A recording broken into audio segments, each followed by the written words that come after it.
Huwag muna tayong umuwi.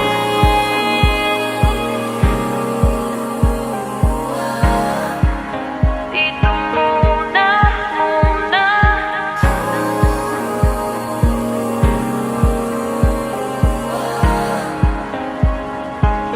Huwag muna tayong. Hello mga kabundok! My name is Sarah May Medina. And I am Christine Abigail Abelino. And I am Abhijit Tolentino. Mount Parawagan is located at Sitio Wawa, Rodriguez, Rizal. It is considered to be a minor climb with difficulty rating of 3 out of 9.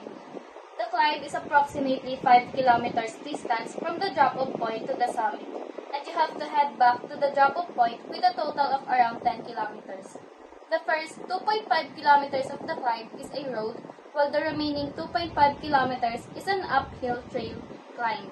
But despite the short trail, the summit at Mount Parawagan offers a spectacular view, one side showing the view of Metro Manila while the other side shows the breathtaking landscape and the different mountain summits in Wawa, Rodriguez, Rizal. The route is pretty straightforward with no river crossing and is perfect for beginners and those who want to use this route for their trail run training. If you are planning to visit Sitio Wawa, Rodriguez, Rizal, you should ride a minibus at Titex Commonwealth going to Rodriguez, Rizal, and it will cost 35 pesos per person. Then you will get off at San Jose, Rodriguez, Rizal. Then you can ride a green tricycle and ask the driver to drop you off at Sitio Wawa, and it will cost 20 pesos per person. Tips and safety measures to remember during a hike. Number 1. Research the trail, know the distance, elevation, and terrain, and ensure it matches your skill level and physical condition. Number 2. Stay updated on the weather forecast and be prepared for any changes, avoiding hiking in severe weather conditions. Number 3. Inform a friend or family member about your hiking plans, including your route and expected return time. Number 4. Bring enough water, snacks, a first aid kit, navigation tools, extra clothing layers, and emergency supplies such as a flashlight, whistle, and multi-tool. Number 5. Wear moisture-wicking clothing, sturdy hiking boots, and dress in layers to adapt to changing weather conditions. 6. Stick to the market trails to avoid getting lost and minimizing impact on the environment. 7. Take regular breaks, stay hydrated, and be mindful of your physical limits and avoid pushing yourself too hard, especially in the challenging terrain. 8. Respect wildlife from a distance and be aware of any potential encounters with any animals. 9.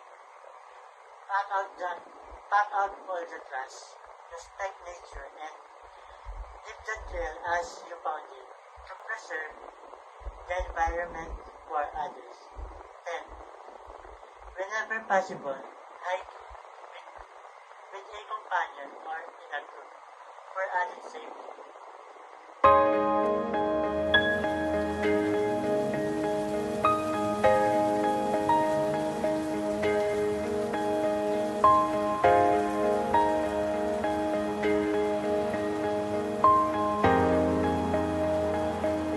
Huwag muna tayong umuwi.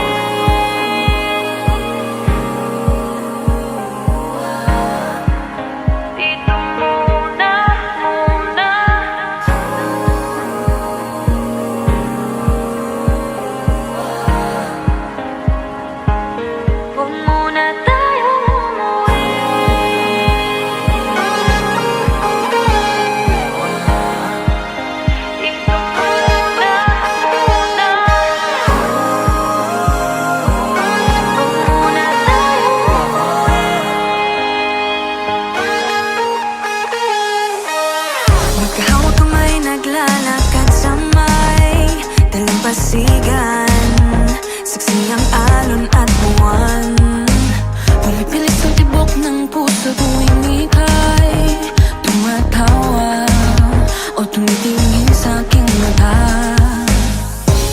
kinakabahan na ba